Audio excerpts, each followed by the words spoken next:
8장 말씀을 보겠습니다. 신약성경 로마서 8장, 신약성경 250페이지쯤이 되겠습니다.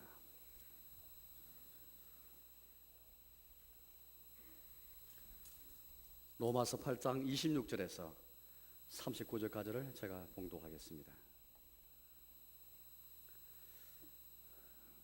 이와 같이 성령도 우리의 연약함을 도우시나니 우리는 마땅히 기도할 바를 알지 못하나 오직 성령이 말할 수 없는 탄식으로 우리를 위하여 친히 간구하시느니라.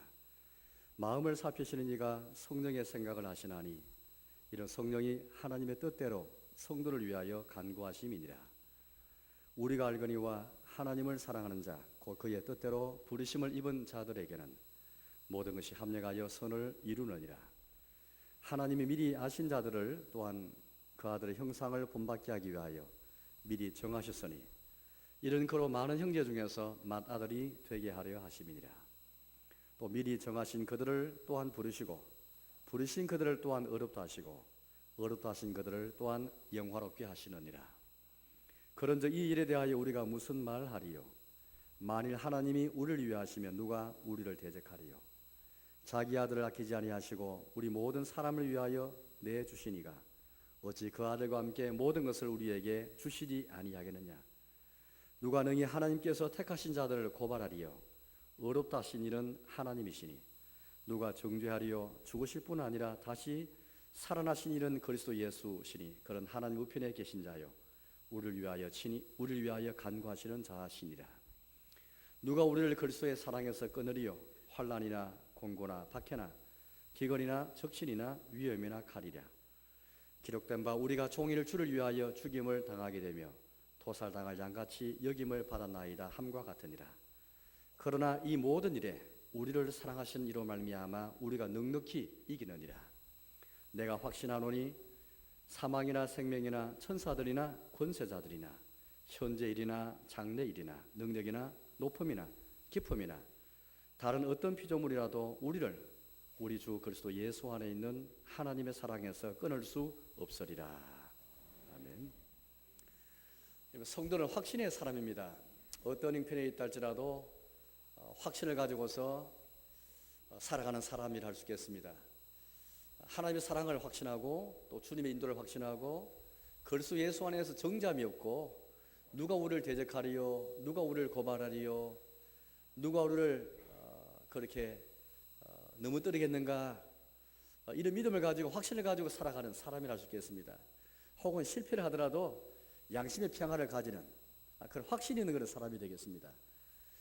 예기치 않은 시련이 나게 닥친다 할지라도 이 확신이 동래되지 않고 혹 순간은 이 확신도 흔들리고 또 요동친다 할지라도 마지막에는 양심의 평안을 찾으면서 확신 가운데 쭉 나아가는 넉넉히 이기는 우리 예수님 안에서 넉넉히 이길 수 있는 그런 확신, 이 확신을 가지고 살아가는 사람이 그게 바로 신앙이고 이런 신앙에는 확신의 요소가 있고 그래서 우리 신자는 확신이 있어야 되겠습니다. 확신이 있는 사람이 바로 신자입니다.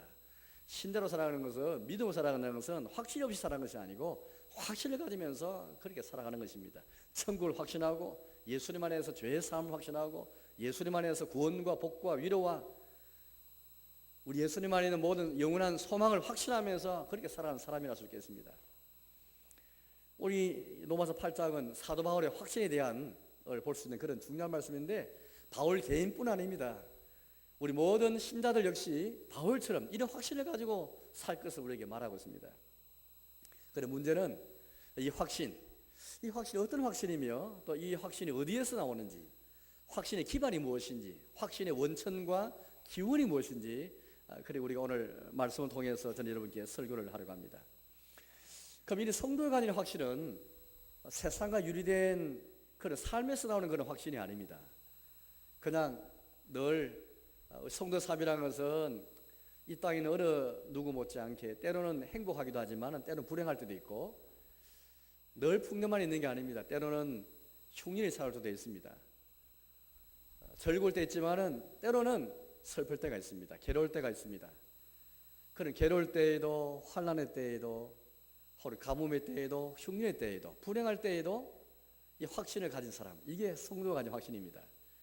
여기 바울이 말하는 이 확신, 오늘 성도가 가진 확신을 말하면서 세상의 삶과 유리된 그런 확신을 우리에게 말하고 있지 않습니다. 세상의 삶에는 이런 환난과 기근과, 오늘 여기 보니까 기근과 박해와 위험과 칼과 적신과, 이 적신이라는 말은 옷 하나 입지 못한 상태를 가리킵니다. 옷 하나 입을 수 없는 벌거벗은 상태를 가리킵니다.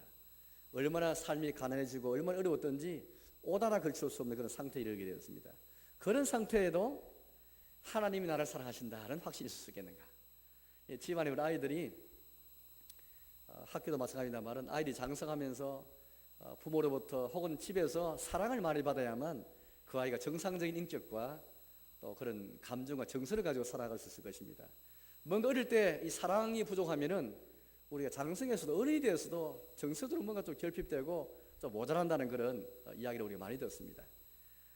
하물며 우리가 집안에서도 한 인격체의 성장 과정에서도 그러하거나, 하물며 하나님의 자녀로 탄생한 저희들이 이제 신자로 살아가면서 하나님 자녀로 쭉 이렇게 이 세상을 살아가면서 주님의 사랑을 확실하지 않으면은 우리 하나님 자녀로서 우리는 늘 흔들리고 늘 불안하고 늘 요동치고 위태위태하고 아마 그럴 것 같아요. 여러분 어떻습니까? 우리 아버지 하나님의 사랑을 얼마나 충만히 우리가 느끼면서 그 무엇도 우리 아버지 하나님의 사랑을 끊을 수 없다. 예컨대 그 무엇도 부모님의 사랑, 나를 향한 자녀를 향한 부모님의 사랑을 끊을 수 없듯이, 혹 악한 부모가 있을 수 있고 연약한 부모가 있을 수 있지만은 그러나 하늘에 계신 아버지는 완벽한 아버지신데 그 아버지 하나님으로부터 나오는 그 사랑, 예수님 안에 있는 하나님의 사랑에서 끊을 수 없다고 사도 바울이 오늘 확신에 찬 찬송 찬가를 그렇게 불렀습니다. 우리의 찬가이기도 한데 얼마나 충분한 하나님의 사랑을 내가 느끼고 내가 환난 가운데 있으면서도 내가 주의 사랑 가운데 있어, 시련 가운데 있더라도 여전히 주의 사랑이 식어지지 않아. 여기 그런 말씀이 나왔는데요, 인용된 말씀인데 36절 말씀 보니까 이사야서 말씀을 인용해가지고 얼마나 처한 그 상황이 열악한지를 그렇게 소개해주고 있습니다. 우리가 종일 주를 위하여 죽임을 당하게 되며 도살당할 양같이 여김을 받았나이다. 얼마나 힘들었던지 종일토록 죽고 싶은 마음밖에 없는 죽임을 당하는 자처럼 그렇게 오늘 하루를 살아가고 있습니다. 혹은 도살당할 양처럼 양같이 여김을 받았나이다. 언제 죽을지 모르는 꼼짝 못하는 도살당할 수밖에 없는 양을 한번 생각해 보십시오. 이런 인생의 순간을 그렇게 이야기해 주고 있습니다. 그런 인생의 순간에서도, 극한 상황에서도 과연 내가 하나님의 사랑을 확신하면서 그래도 주님이 나를 사랑하신다, 누가 우리를 예수님 안에 있는 우리를 정리할 수 있겠는가, 누가 우리를 대적하리요, 누가 우리를 고발하리요, 택하신 이가 하나님이시고 어렵다 하신 이가 하나님이신데 누가 우리를 대적하겠는가. 우리가 가진 복음은 이신층의 복음입니다. 그리스도 예수 안에서 우리 같은 죄인이 용서를 받고 죄의 산 받아서 우리 같은 자가 상상도 할 수 없을 만큼 어렵다 여기시니까 하나님, 우리가 가진 복음이 그 의에 가는 복음인데, 우리에게 뭐 선한 것이 있어서 어렵게 되는 것이 아니고 예수님을 통해서 예수님으로 말미암아 우리 같은 죄인이 어렵다 여김 받는 것, 이게 이신층의 복음입니다. 로마서는 이 복음을 얼마나 그렇게 우리가 상세하게 능력 있게 전하는지 모르겠습니다. 지금 우리가 로마서 8장을 오늘 보았는데요, 7장까지 보시면은 사도 바울은 성경의 핵심이 우리 예수님의 사역이 예수님 전파하는 복음이 이신층의 복음임을 우리에게 설교해 주고 있습니다. 하나님 앞에 우리가 어렵다 여김 받는 것, 죄 용서받고 예수님을 통해서 어렵다 여김 받아서 은혜의 보좌 앞에 담대히 나아가서 영생이 되고 천국 가는 이 복음을, 이 은혜의 길을 우리에게 소개해 주고 있습니다. 그런데 오늘 이 바울은 7장까지 그렇게 역설한 이신층의 복음을 8장에 와서 계속해서 우리에게 아주 강력하게 이렇게 말하고 있습니다.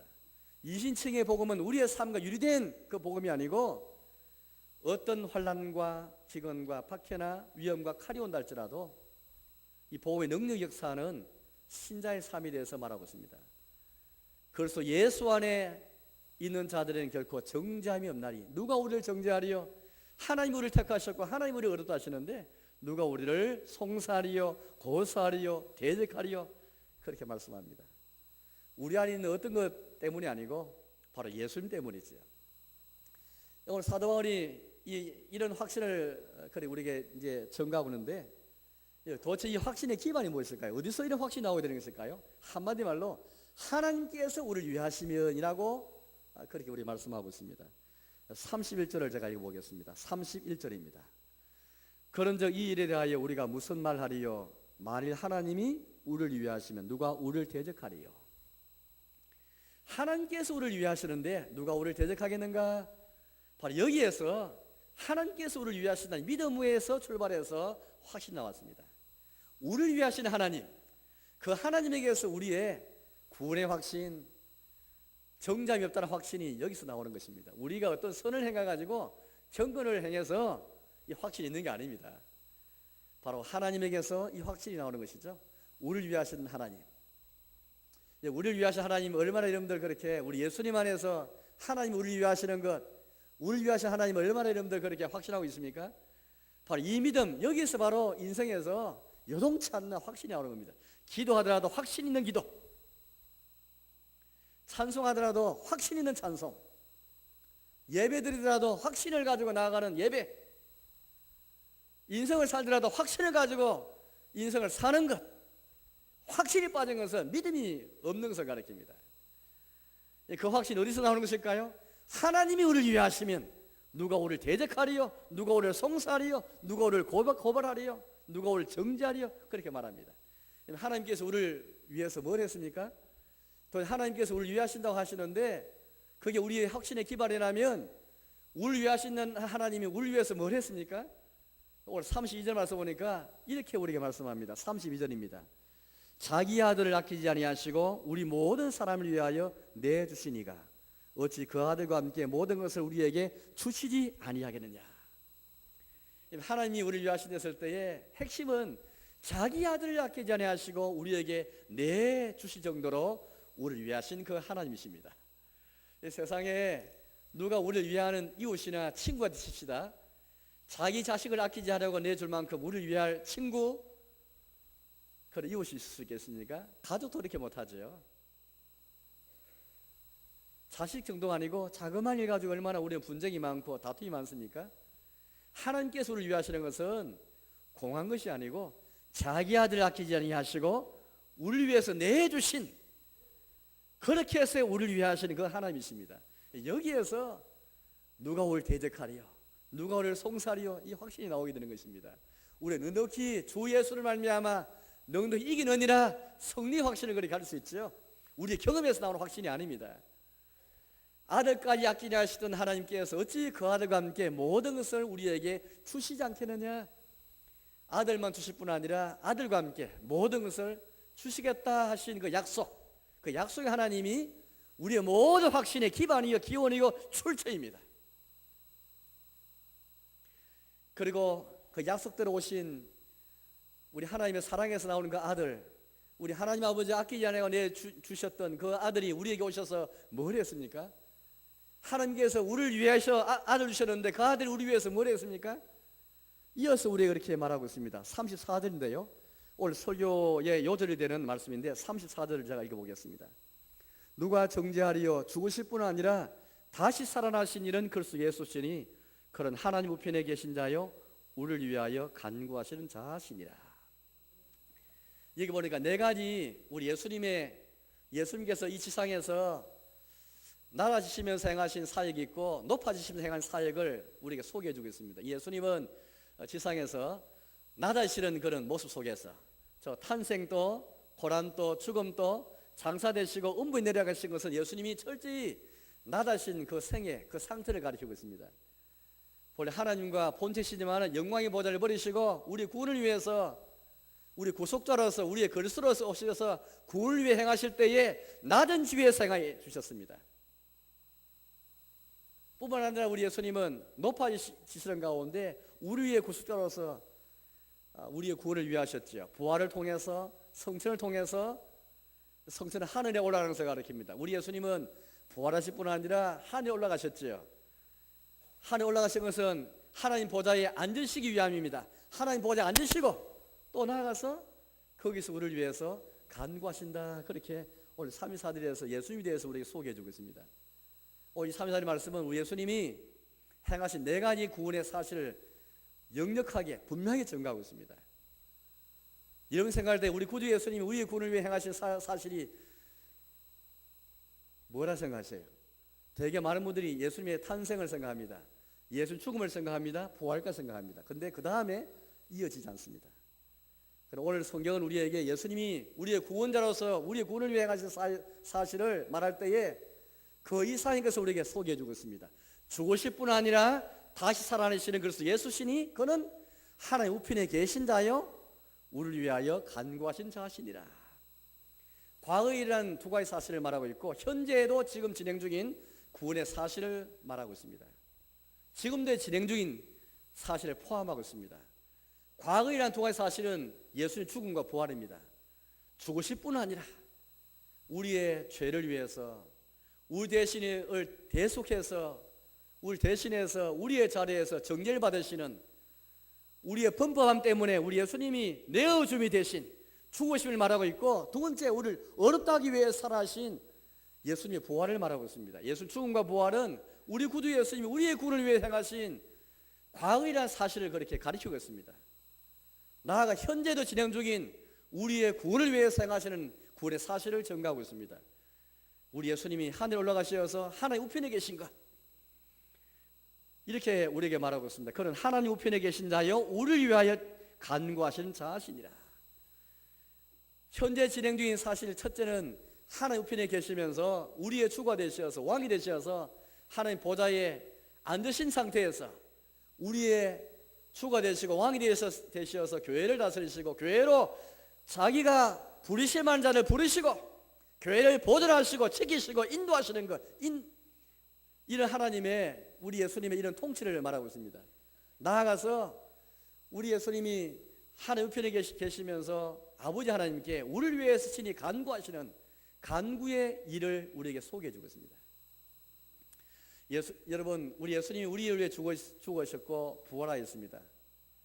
참 우리의 구원을 위한 놀라운 구원의 사실입니다. 여기에서 우리의 구원의 확신의 기반이 그렇게 우리에게 소개되고 있는데 더 나아가서 오늘 성경은 우리 하나님께서 우리 이 성경을 통해서 우리에게 죽으시고 부활한 예수님뿐 아니라 하나님 보좌에 계신 우편에 계신 예수님 바라보아라.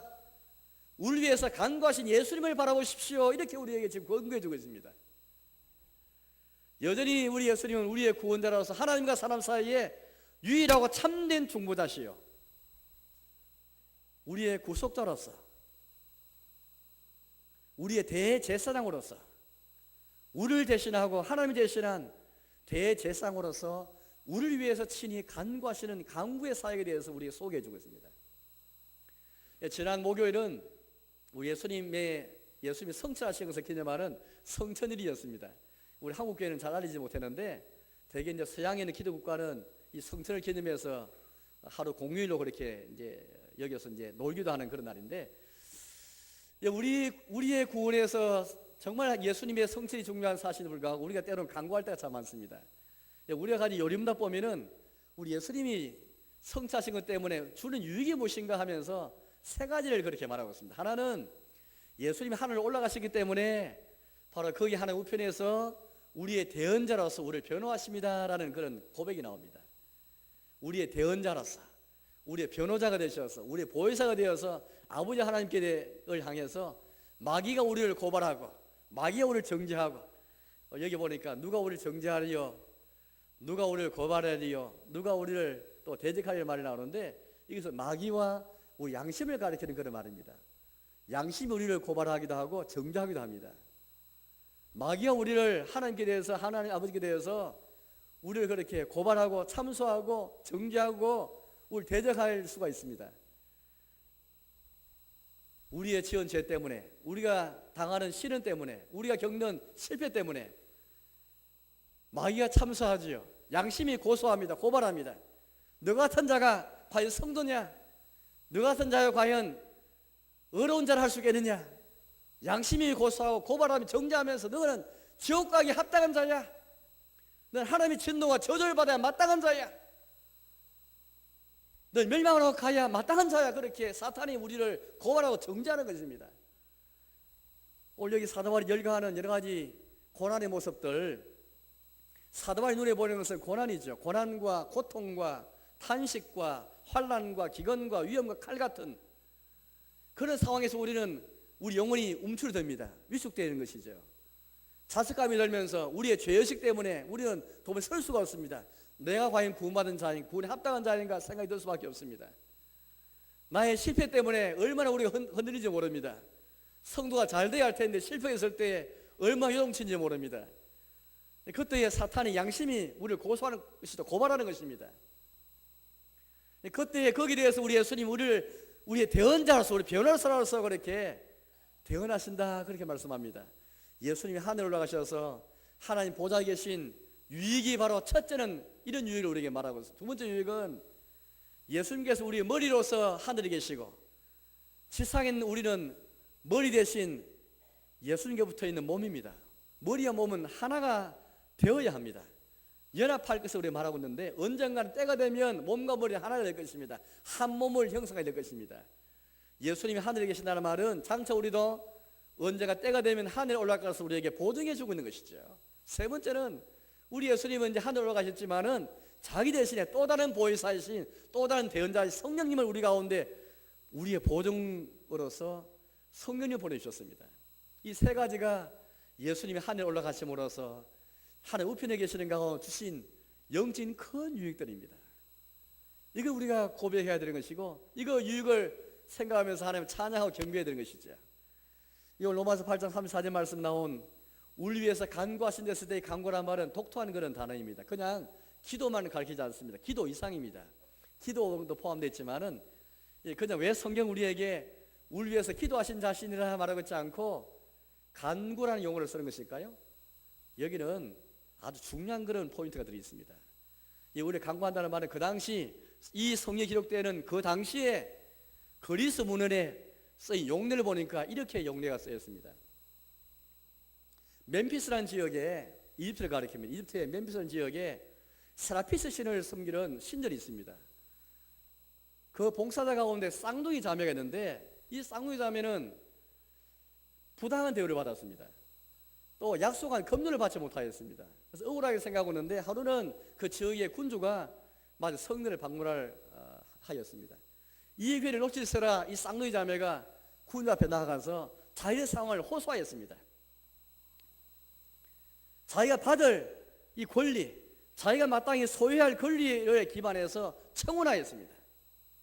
그때 쓰인 용어가 바로 여기에 간구란 말입니다. 다시 말하자면은 오늘 여기 나오는 간구란 말은 법적인 소유권을 주장하면서 청원하는 그 간구를 가리키고 있습니다. 거기에 근거해서 기도하는 것을 가리키고 있습니다. 오늘 예수님 우리 위해 간구하신다 했을 때 이 간구는 그냥 보통 기도가 아니고 우리 예수님이 이렇게 아버지 하나님께 마귀의 참소와 우리 양심의 참소에 대해서 우리 예수님께서 이렇게 아버지께 이렇게 말씀하실 수가 있습니다.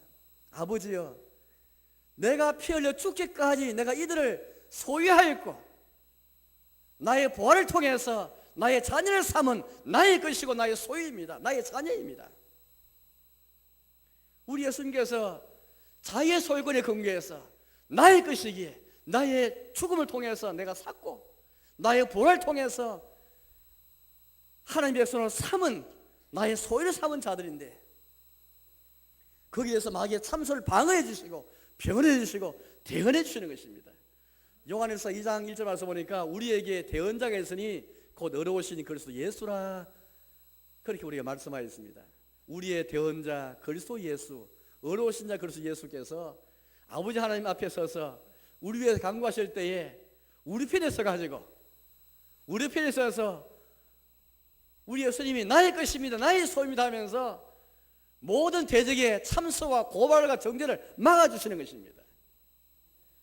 그런 가운데 아버지 하나님께 기도할 때 담대히 나갈 수 있도록 도와주시고 우리가 실패해서 죄책감이 들고 흔들흔들 요동하는 그런 상황에서 우리에게 양심의 평안을 허락해 주시고 그 양심 평안은 우리 자신에게 있지 않고 우리 예수님에게 있는 것입니다. 우리 위해 죽으시고 우리 위해 부활하시고 우리를 위해서 하늘에 올라가셨고 하나님 보좌에 계시면서 우편에 계시면서 우리 위해서 법적으로 간구하시는 그 청은, 그 청을 통해서 우리를 보호해 주시는 것입니다. 바로 여기에서 성도의 확신이, 오늘 바울의 확신이 여기서 나왔던 것입니다. 히브리서 7장 25절 말씀 보니까 동일한 그런 말씀이 나오는데요. 그러므로 자기를 힘입어서 자기의 힘 있는 모든 자들을 온전히 구원하시으니 이는 그가 항상 살아서 우리를 위하여 간구하심이라, 그렇게 우리에게 말씀하고 있습니다. 자기를 힘입어서 예수님을 힘입어 나가는 자들을 온전히 구원하셨으니 이는 그가 항상 살아서 우리를 위해서 간구하신다. 히브리서 7장 25절에 나오는 간구란 말도 여기 나오는 간구 말과 똑같은 말입니다. 사도행 26절 말씀 보니까 이 간구란 말이 청원이라는 말로 그렇게 써지는데요. 베수도라는 사람이 나오고 총독이 나오고 아그리파 왕이 나오는데, 베수도 총독이 아그리파 왕한테 그렇게 대화하는 가운데 이 말이 쓰였습니다. 유대인들이 사도 바울을 고소했지 않습니까? 유대인들이 자기의 국민의 권리에 기초해 가지고 사도 바울을 고소한 사건을 베드로 총독이 아그리파 왕에게 말할 때 쓰인 용어가 이 용어였습니다. 비록 잘못된 그런 경우이지만은 그때 쓰인 이 법적인 청은 오늘 예수님께서 법적으로 자기의 죽음과 부활을 통해서 자기의 소로 삼으신 것, 자기의 소로 삼으셔서 자기의 꼴을 삼으셔서 우리를 마귀의 참여대에서 보호하시면서 대언하시면서 방어하시면서 우리의 실패와 우리가 당한 환난과 시련 속에서도 우리가 계속해서 은혜 가운데 담대하게 은혜에 보답해 나갈 수 있도록 도와주시고 격려해 주시고 우리 봉사 영납하신다고 이렇게 말하고 있습니다. 우리가 가진 요림답 가운데 대교림답이 있습니다. 대교림답 가운데 이렇게 질문하고 있습니다. 우리 예수님이 걸수께서 하늘에서 우리를 위해서 무엇을 위해 간구하십니까? 질문하고 있습니다. 걸수께서 우리를 위해서 무엇을 위해 간구하십니까? 걸수께서는 우리를 위해서 간구하시되 지상에서 그의 순종과 희생의 공로를 힘입어서 아버지 앞에서 항상 인성으로 나타나시며, 인성이라는 말은 사람입니다. 우리 예수님은 신성과 인성을 가진 분이신데 그 죽으신 인성, 부활하신 그 인성의 몸을 가지시고서 천상에서 하나님 보좌 앞에서 우리의 대제사장으로서 연약함을 채울하시고 긍휼히 여기시는 인성을 가지신 채 아버지 앞에 나타나시며 하면서 우리를 향한 모든 송사에 대해서 변호해 주시며 우리의 실패에도 불구하고 양심의 평안을 허락하시며 담대하게 은혜의 보좌 앞에 나아가게 하시며 우리와 우리의 봉사를 연락받도록 해 주십니다 라고 이렇게 우리 예수님이 우리를 위해 간구하시는 간구 내용을 소개해 주고 있습니다. 우리 사랑하는 여러분, 우리 예수님이 지금도 하나님 보좌 우편에 계시면서 우리를 위해 간구하시는 간구 내용을 하나 성경에 봅시다. 자기의 피의 종을 통해서 부활을 통해서 자기의 간구를 통해서 여전히 너희들 다 나의 것이야, 나의 소유야, 내가 편리까지 내가 너를 사신받은 나의 소유라고 생각하시면서 우리의 실패를 방하시고 우리의 죄를 방하시면서 우리 위해 간구하시는 주님의 보좌 앞에 담대히 나아가게 하시는, 때로 우리가 실패하면은 아버지 하나님의 보좌 앞에 나가기 너무나 우리가 먹먹할 때가 참 많습니다.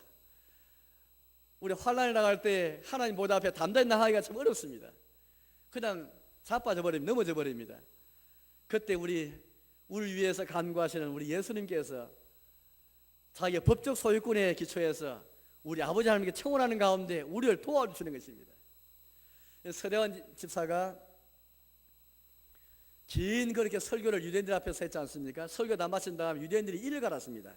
이를 갈고 불안한 마음을 가지고 어떻게 하면 죽일까 마음을 가졌을 때에 서대반이 하늘을 주목하였습니다. 성령 충만해서 하늘을 우러보니까 거기에서 하나님의 영광을 보았고 또 본 게 있습니다. 예수님께서 하나님 우편에 서 계신 것을 보았습니다. 바로 그 순간에 정말 절박한 순간, 위험한 순간인데 유대인들이 그 서에 서게 듣고 이를 갈면서 불이 여기는 그 순간 무슨 일이 날지 모르겠는데 그 순간에 성령 충만해서 서대를 본 것은 하나님 영광을 보았고 그의 고난이 아니고 이제는 나타날 영광을 바라보았고, 동시에 예수님이 죽으시고 부활하셔서 성천하셔서 하나님 보좌에 계신 서 계신 그 예수님을 그가 보게 되었죠. 그래서 사람들이 이렇게 유대인들에게 말합니다. 보라, 하늘이 열리고 인자가 하나님 보좌 우편에 서 계신 것을 내가 보노라 고백했습니다. 그때 유대인들이 달려들어서 돌을 쳐 죽이고 말았죠. 여러분, 오늘 저희들이 고난 가운데 환난 가운데 하늘이 열리면서 우리 구주 예수님께서 여전히 우리의 구원을 위해서 지금도 진행되는 그 구원의 완성으로 나아갈 저와 여러분들, 하나님 자녀가 되었지만 여전히 통과의 그 시험과 시련과 위험과 칼과 박해가 많은데, 우리의 살 인생이 너무너무 굽이굽이 살 인생들이 많은데, 그런 저와 여러분들의 구원의 완성을 위해서 우리 예수님이 우리 위해 간구하시기 위해서 하나님 보좌 우편에 계신 것, 지금 앉아 계신 것이 아니고 당장 우리를 위해서 구원하시기 위해서 실행하시기 위해서 서 계신 그 예수님, 그 서대한 이상 보았거든요. 오늘 저와 여러분들이 어떤 예수님 바라보십니까? 우리 위해 죽으실 뿐 아니라 부활하신 그 예수님, 동시에 하나님 보좌 우편에 계시면서 우리를 위해서 간구하신 그 예수님, 그 예수님 바라보십니까? 그 예수님 생각하고 계십니까? 오늘 우리에게, 오늘 이 바울을 통해서 하나님 우리에게 또 다른 우리 위해 간구하시는 한 분을 더 소개해 주고 있습니다. 바로 그분은 성령님이십니다. 천상에서는, 하늘에서는 우리 구주 예수님이 우리 위해 간구하시고, 지상에서는 우리 예수님 보내신 성령님께서 우리를 위해서 간구하십니다. 동일한 간구 영과 성령님께 대해서 쓰였습니다. 26절의 말씀을 읽어보겠습니다. 26절인데요, 이렇게 우리에게 말씀합니다. 이와 같이 성령도 우리의 연약함을 도우시나니 우리는 마땅히 기도할 바를 알지 못하나 오직 성령이 말할 수 없는 탄식으로 우리를 위하여 친히 간구하시느니라. 우리를 위해 간구하시는 분 두 분이 계십니다. 하늘에서는 우리의 대언자, 변호사, 보혜사 예수님이 계시고, 지상에서는 또 다른 보혜사이신, 또 다른 대언자이신 성령님께서 우리 연약함을 도우시기 위해서 말할 수 없는 탄식 가운데, 우리 위해 간구하시는 가운데 우리의 기도를 도우고 계십니다. 동일한 간구, 법적인 청구란 뜻을 가지고서 여기에도 쓰였습니다. 다음 주일 오른 주일에 성령 강림절인데, 성령님, 바로 성령님께서는 이제 아버지께 대해서 이렇게 말씀하실지 모르겠습니다. 아버지여, 당신의 아들 이 피 흘려 죽기까지 사신받은 그 당신의 백성, 이제 주 예수의 소유된 저들, 내가 그 구원을 인치기 위해서, 보장하기 위해서 내가 왔지 않습니까? 성령님이 우리에게 어떤 일을 하십니까? 하나님이 계획하시고 하나님께서 아버지가 작정하신 그 구원을 실행하기 위해 예수님이 이 땅에 오셔서 죽으시고 부활하시고 예수님이 무덤에까지 내려가셨는데, 그 구원을 보장하고 인치기 위해 성령님이 오셨습니다. 성령님은 우리가 받은 구원, 구속을 보증하시고 인치시는 것입니다. 성령님이 우리 안에 계시는 것은 우리가 받은 구원의 보증으로 계시는 것이죠. 마치 반지가 있는데, 신랑과 신부 결혼하면서 반지를 교환합니다. 약속의 정표가 바로 반지지요. 하나님과 우리 사이의 언약의 정표가 바로 성령님인 것입니다. 성령이 마치 결혼 반지처럼, 결혼 반지가 마치 하나님께서 계획하시고 예수님이 피 흘려서 하신 그 구원의 보증으로서 성령님께서 우리 안에 계시는 것입니다. 바로 성령님께서 이제 우리를 위해서 말할 수 없는 탄식으로 연약함을 도우시면서 간구하십니다. 아들이 구원하신 그 당신의 백성 내가 보증합니다, 내가 인쳤습니다 하면서 마귀의 참소에 대해서, 우리의 실패에 대해서, 연약할 때에, 흔들릴 때에 양심의 고소에 대해서 우리를 대언하시고 보증해 주시는 것입니다. 이와 같이 우리의 구원의 확신은, 성리의 창가는, 하나님의 사랑을 확신한 것은 우리에게 있지 않고 우리의 간구하신 자 예수님에게서, 또 성령님에게서 이 구원의 확신이 나오게 되는 것입니다. 이제 말씀에 돌아가겠습니다. 여러분, 우리의 가진 복음은 예수님 안에서 결코 정잠이 없는 그 아들의 피를 말미암아 죄의 사함받고 어렵다 여기시는 하나님에 관한, 또 하나님께서 이 같은 죄인들을 어렵게 하시는 이 신칭의 복음입니다. 믿음으로써, 그 주 예수를 믿음으로써 어렵다 여김 받는 그 이신칭의 복음입니다. 오늘 로마서 8장은 계속 이어나가면서 그 복음의 능력에 대해서 우리에게 말하고 있습니다. 그 복음의 능력은 예수님 안에 결코 정죄함이 없나니 누가 우리를 송사하리요 정죄하리요 고발하리요 대적하리요. 우리 믿지 않고 우리 안에 복음의 그 확신이 나오고 그 복음을 허락하신 은혜의 주님에게서 우리 위에 강구하신 예수님에게서 우리 위에 강구하시는 성령님에게서 이 확신의 창가가 확신이 그렇게 찬송이 나오게 되는 것입니다. 아무쪼록 우리 위에 강구하신 예수님께 나의 인생은 내 것이 아니고 저와 여러분이 살아가는 인생은 나의 것이 아닙니다. 내 몸은 내 영혼은 나의 것이 아니고 예수님께서 피 흘려 사신 바 된 그 예수님의 소유입니다. 하나님 백성입니다. 하나님 자녀들입니다. 여기초에서 우리 예수님이 성령님이 강구하신다면 이제 내 인생을 내 스스로 이루고 가는 것이 아니라 우리 위해 강구하시는 성령님 예수님께 우리 하신 인생을 맡기면서 그 믿음 가지고 날마다 우리를 구원하시는 구원의 능력을 경험하며 살아가시는 이 시대의 복음의 능력을 경험하며 살아가시는 저와 여러분 되시기를 주님의 이름으로 축원합니다. 함께 찬송 부르겠습니다. 161장을 찬송하겠습니다. 161장입니다.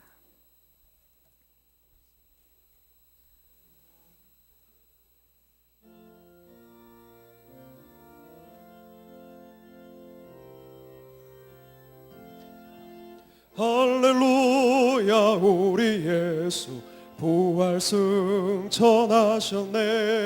세상 사람 찬양하니 천사와 다 파도다.